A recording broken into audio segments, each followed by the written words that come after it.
एक झलक तोहे देखे लागी, तोहरा पीछे पीछे भागी। हर चेहरा में तोहर है चेहरा, लौकेला जब नींद से जागी।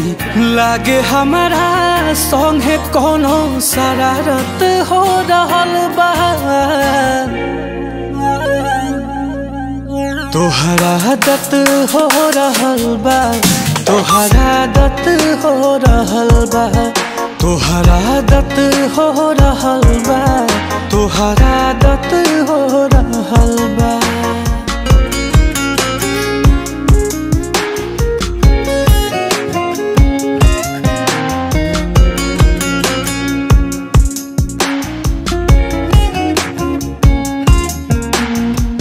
जादू कौन चला के हमके दीवाना तू कैलू, कब न जाने तू कैसे दिल में आके समैलू। आज पता लागल बा लोगवा इश्क में कैसे होला पागल। धीरे धीरे तोहर सब कुछ हमके अच्छा लागे लागल। हुस्न के सब रंग के इनायत हो रहल बा।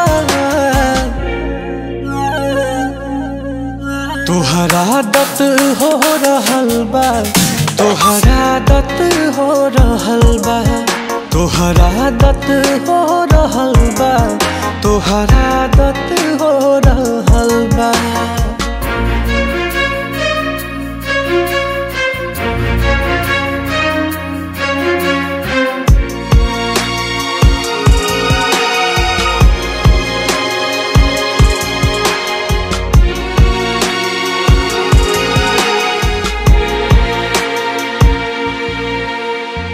चांद कोरा में आके चांदनी बरसावे। ख्वाब हो की हकीकत केहू हमके बतावे। ई कैसन एहसास नया हो छैले बाई कवन खुमारी।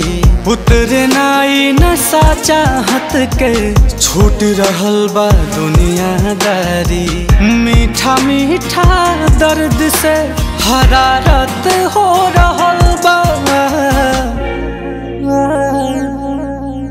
तोहरा आदत हो रहल बा, तोहरा आदत हो रहल बा, तोहरा आदत हो रहल बा, तोहरा आदत हो रहल बा।